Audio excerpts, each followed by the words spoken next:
Hello and welcome to a new webinar by Nicopure Labs. Today we will provide you with an introductory overview of the regulatory framework of European countries in connection with vaping products. We believe our webinar is timely to celebrate May 20th, 2016, which is the date by when European countries must implement into national law the Tobacco Products Directive. As you know, Nicopure Labs has a sizable business outside of the US, in particularly in France. European markets are very important for us, also because we now have two subsidiaries in the Netherlands and in the UK. In France, we have been a market leader for several years because we have taken steps to comply with packaging regulations at that time. Therefore, the European Union regulatory framework is very relevant to us, our business, and our business partners. And we strive to provide to you all useful information for all of the participants in our supply chain. Let's talk a little bit about the European Union and dispel some myth about how the legal framework of the European Union is intended to work. Unlike the United States, which is one nation, the European Union is just a treaty-based union of 28 independent sovereign countries. The Maastricht Treaty established the European Union as we know it today in 1993. The latest major amendment to the Treaty of the European Union was the Treaty of Lisbon that took place, or came into force rather, in 2009. Each EU country has its own constitution, or as it is the case with the UK, doesn't have a constitution.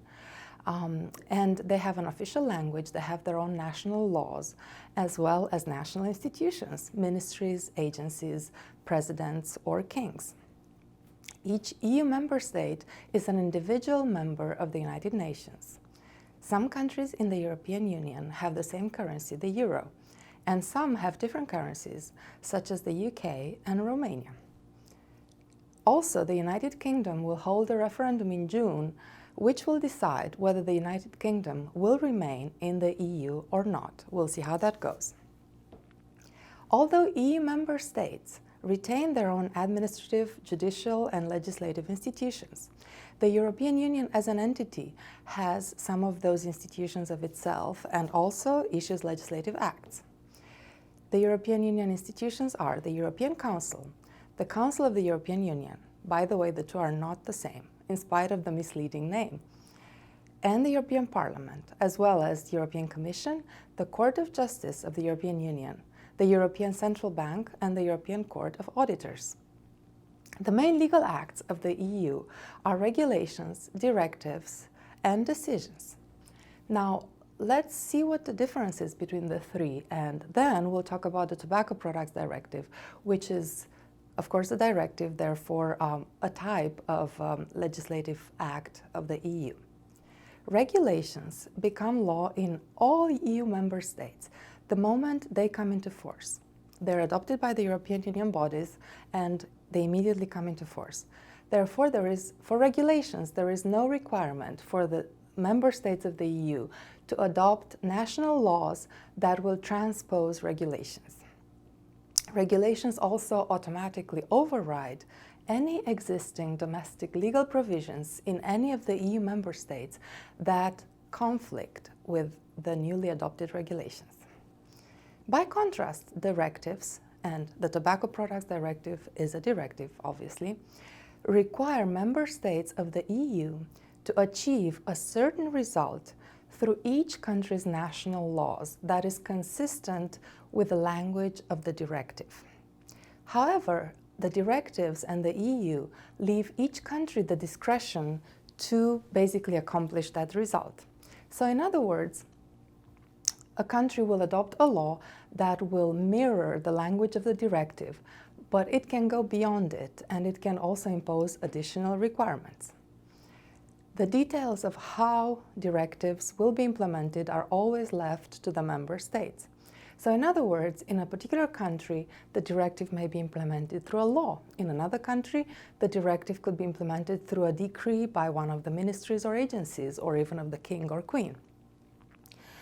When the time limit for implementation of the directive passes, directives might, in certain limited circumstances, have a direct effect in national law against that member state. Decisions, which is the third type of legal acts of the EU, are legal acts which only apply to specific individuals, companies, or a particular member state. These decisions are most often used in antitrust law, but are also frequently used for procedural or administrative matters within the various institutions of the EU. Regulations, directives, and decisions are of equal legal value. They only differ in their implementation. Coming back to the Tobacco Products Directive, which is really the topic of our webinar today. The Tobacco Products Directive was, in fact, issued in 2001.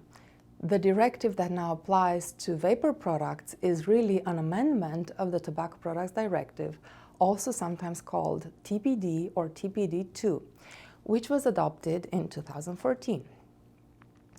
Well, now you know that the TPD is not a law and does not automatically apply in the member states. So, while it is correct to ask, what does the Tobacco Products Directive provide for vaping products? Whatever the directive provides is not as important as the national law in each individual country that will apply that directive. So let's explore why the Tobacco Products Directive 2, or TPD2, adopted in 2014, is important for the vaping products industry, and also what was the history of that document. As I was mentioning, the first Tobacco Products Directive was adopted in 2001. It lays down rules at EU level on the regulation of tobacco products.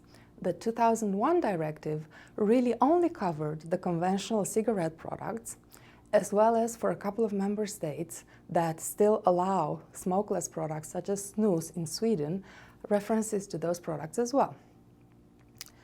And in other countries, of course, there were at the time roll-your-own products, which were leaf tobacco wrapped in paper. Following negotiations between the European Council and the European Parliament, in 2014, the amendment, also named Tobacco Products Directive 2 or TPD2 of the Tobacco Products Directive, was adopted and published in the Official Journal of the European Union on April 29, 2014.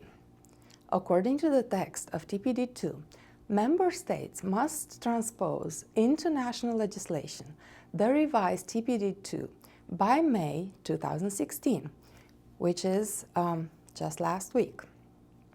Article 20 of TPD2 addresses electronic cigarettes and other vaping products. Now, you'll ask yourself, why would vaping products be in a Tobacco Products Directive? After all, they're not tobacco products, and in fact, the directive does not define them as tobacco products. It is sometimes believed that just because e-cigarettes and vaping products are regulated by a Tobacco Products Directive, they're defined in the EU as tobacco products, but they're not. That being said, member states might define them for taxing purposes as tobacco products, but again, taxation is something that the European Union generally leaves at the discretion of each of its member states. So Article 20 of TPD basically has certain implications for our industry. We really believe that incorporating vaping products into a directive that was intended to address conventional tobacco products, such as cigarettes, was really the wrong decision for the European Union, and it really does not account for the potential for harm reduction that vaping products provide. However, the directive was adopted, it has come into force, the deadline for member states to implement the TPD has just passed, and therefore, in most European countries, the law now has certain requirements for vaping products and electronic cigarettes that derive from the Tobacco Products Directive. So, what does the TPD2 say as to electronic cigarettes? Electronic cigarette products are regulated under the specific provisions of Article 20 of TPD. There are many requirements to be transposed into national law, But let me just share a few with you. And then we'll talk a little bit as to how some of the countries in Europe have already regulated electronic cigarettes on the basis of the Tobacco Products Directive. So the main restrictions in the directive that must be transposed into national law are a limitation on nicotine concentration, 20 milligrams per milliliter, a limitation on refill containers that cannot exceed 10 milliliters, and a limitation on cartridges and tanks. I know it may not seem clear, but it is in fact a limitation on both cartridges and tanks that cannot exceed 2 milliliters. Refillable cartridges are allowed, so refill containers are allowed. However, in the future, there can be a ban if at least 3 member states prohibit cartridges. If that prohibition is justified and proportionate, the European Commission can take into consideration a refill container ban in the future. We're not expecting that to happen anytime soon. The most important novelty introduced by Article 20 is a requirement for pre-market notification by manufacturers or importers for every single product that is on the market in the European Union. The text of the directive suggests that for all products that are on the market in the European Union by May 20th, manufacturers have until November 19th to file a pre-market notification with the EU. The pre-market notification is intended to be done via an online system that will then basically contain all the information about the respective product and will distribute that information to member states. So a manufacturer only needs to file the notification once through the online portal and then to pay a notification fee per product for every member state where it chooses to notify. So for instance, your pre-market notification, which is due again November 15th, and by the way is quite onerous, will have an opportunity for an individual manufacturer to indicate in which countries it wants to sell the respective product. And after that notification is filed, most likely the individual manufacturer will have to pay the notification fees, which will differ. There is a range, and that range varies, to my knowledge, at present from about £150 in the UK to over $4,500, I think, in some of the countries. I believe it's 4,000 euros in Belgium. And of course, that needs to be verified with every member state. There are also restrictions on advertising, most notably on any cross-border advertising and on advertising that uses what is called in Europe the Information Society, which basically means online and email. However, for the individual country-specific laws implementation of the TPD, we advise all retailers and distributors in a particular country to verify with their Ministry of Health if in fact a law was already adopted implementing the TPD, and what that law says with respect to advertising and even online sales.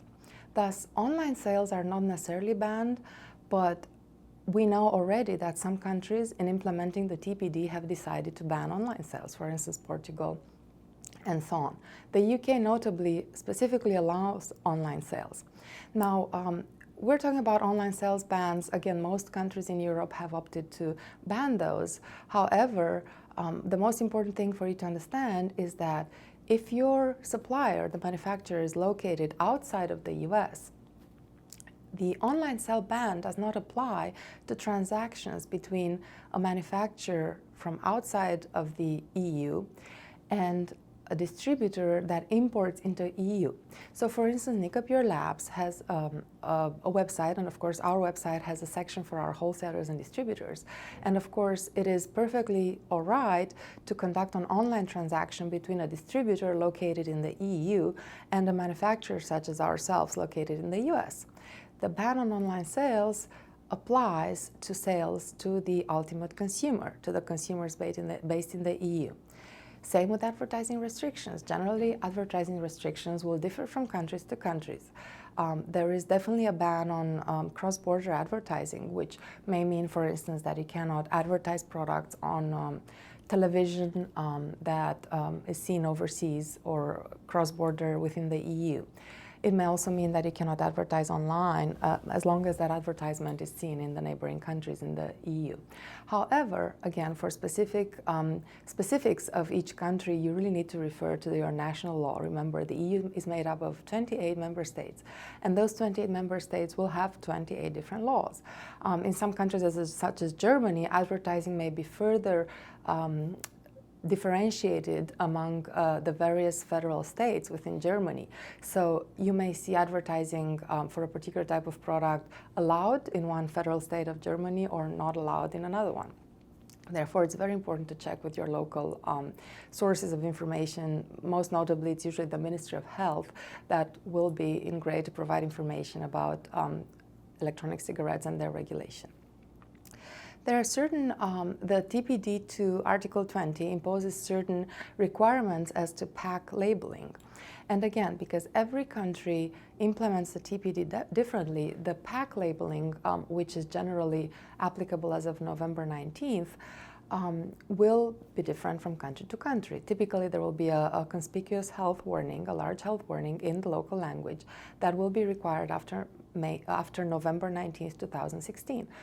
Some countries may allow for a longer transition period, but by and large, you should be importing or selling after November 19th product labeled with the new health warnings imposed, again, in every country. Because the EU also has, of course, other local law nuances. There may be specific labeling that is required in every country that has to do perhaps with information about the importer or perhaps information about product quantity. There is also a requirement that the product shall include a leaflet that contains certain information that is helpful to the consumer. The text of the leaflet is generally described in Article 20 of the Tobacco Products Directive, and of course the way it will be implemented in each country has to be further reviewed with your local legal advisor just to make sure that some countries have not imposed additional requirements. There are also restrictions on additives. Of course, manufacturers cannot introduce certain known hazardous ingredients, known toxic substances, and there are some other packaging and labeling requirements that manufacturers have to adhere to. Let's turn for a second to a discussion about the application of the Tobacco Products Directive in the member states. So, as I was mentioning before, the Tobacco Products Directive provides that the member states should adopt national laws by May 20th to implement the Tobacco Products Directive. Well, what does that mean?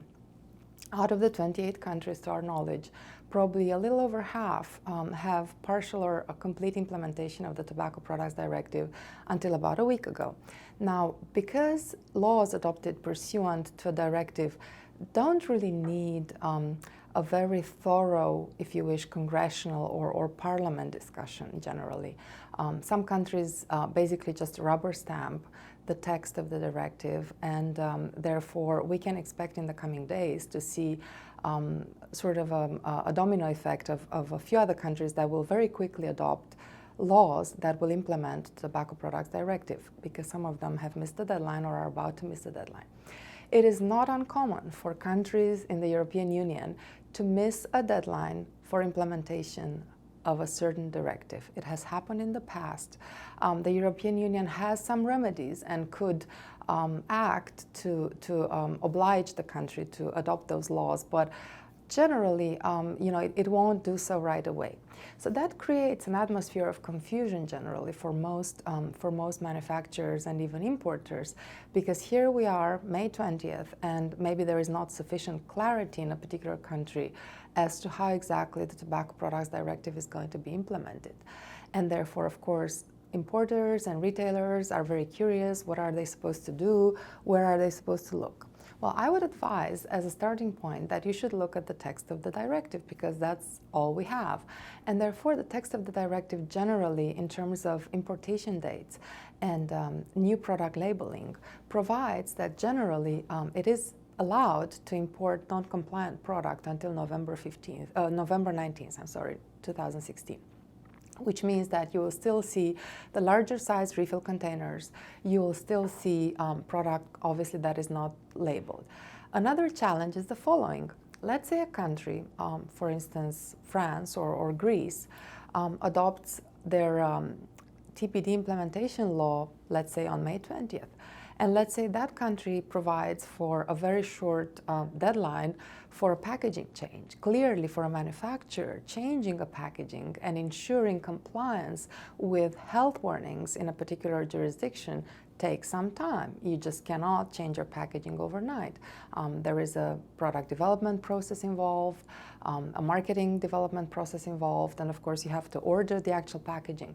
So by and large, we believe, and again you have to check with your local law experts, that it will be allowed in most countries in the EU to still sell product with the old packaging, meaning without the large health warnings, until November 19th.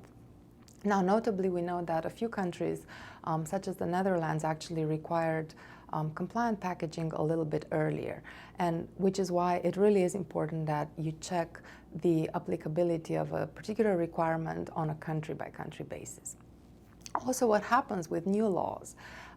New laws are a little bit like almost like new medicine until such time that a lot of people have used them, and when a little bit of time has passed, you really understand what effect those laws have. So what happens is wherever there is a new law, there is of course usually an enforcement body in that country that will apply the law. Now, of course, health inspectors in Europe generally enforce provisions such as advertising bans and also some other restrictions related to electronic cigarettes and vaping products. You can imagine until a few days ago these products were not regulated, and all of a sudden inspectors are given a very brief summary of the text of the law and told to go and enforce. And certainly you can expect inconsistent enforcement. What also happens is that the law itself will not discuss how will customs officials treat these products and what they will be looking for after a certain date, such as perhaps May 20th or November 20th.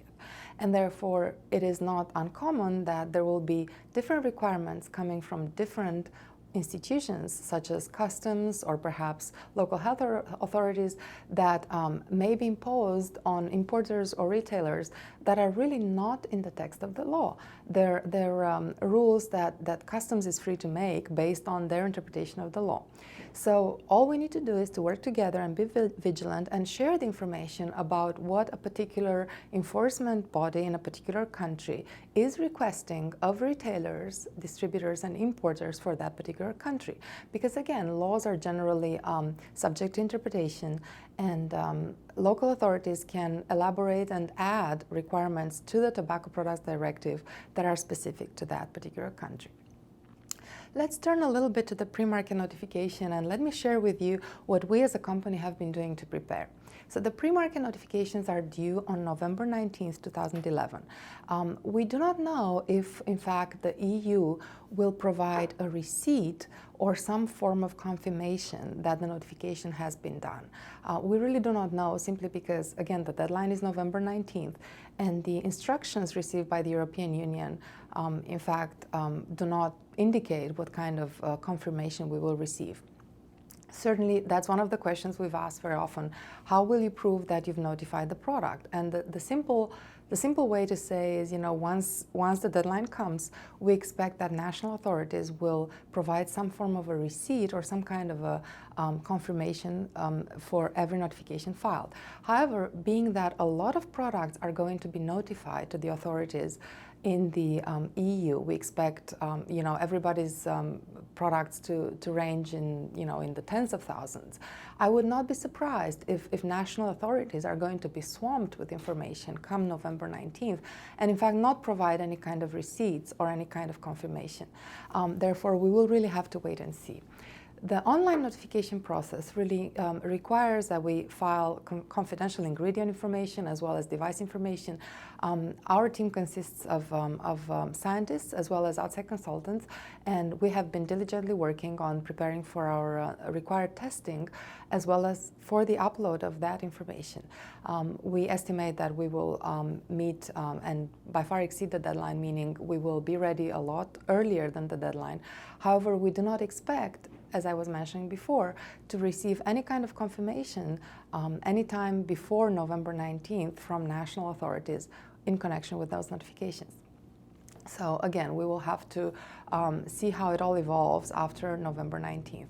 In the meantime, we're also working diligently on changing our packaging in our principal markets, as well as, more importantly, in those markets where the laws have been adopted that describe what our packaging has to look like. And again, not all EU countries have adopted the relevant laws. The UK, notably, is one of the countries that has actually been extremely welcoming to electronic cigarettes and vaping products. As you probably know, the Royal College of Physicians, as well as Public Health England, which is basically the highest health authority in the UK, have issued reports that speak very favorably about electronic cigarettes and vaping products and their comparative benefits compared to smoking to health.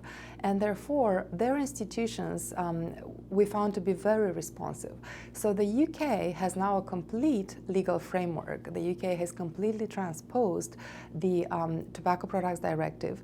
We know what the packaging needs to look like. We know basically what the notification has to contain. And also the MHRA, the Medicines and Healthcare Regulatory Authority of the UK, has been extremely responsive when we asked, for instance, exactly what needs to be labeled. Is it the box? Is it the bottle? And they've answered some other questions very promptly. We do not expect, unfortunately, other institutions from member states to be as prompt in responding to the industry. And laws are not entirely clear sometimes as to some aspects of their implementation. So there is definitely going to be a lot of uncertainty in the next few months, and we will try to work with you to through those uncertainties. Another example of one country that has partially implemented the Tobacco Products Directive is France. Why is France important? Well, for us as a company, it's extremely important because we have been a market leader there for a few years. France is also important because it's one of the few countries that will that have allowed advertising at point of sale and have certain restrictions. So for instance, in France, advertising at point of sale cannot be seen from outside. So the presumption is that vape shops or retail outlets place the advertising indoors. France is also important because it appears is not going to allow online sales. So again, every country will have its own version of implementation of the Tobacco Products Directive. Another example of a proposed law that goes beyond the Tobacco Products Directive is Romania. The draft law that I've seen provided for a complete ban on advertising, which we believe does not support the public health goals of the government, simply because, of course, the comparative risk profile of vaping products compared to smoking. Therefore, a complete advertising ban, of course, entails that the only way to communicate the product is by displaying the product at point of sale. Again, an advertising ban does not mean a display ban, and so on. So just to resume, today we were discussing the Tobacco Products Directive, how it affects vaping products, and how it is implemented in member states. And because the Tobacco Products Directive really has changed the regulatory landscape in the EU, but it is not applicable by itself, it requires transposition into national law, the best thing to do is to ensure you check with your local authorities your country's specific laws applicable to vaping products. That will most likely be aligned with the Tobacco Products Directive, but may have some provisions that are slightly different, usually more onerous than the requirements in the Tobacco Products Directive. For future webinars, please stay tuned. We will announce interesting topics. As always, we thank you for following us, and we will welcome questions and try to address them in future episodes. Thank you.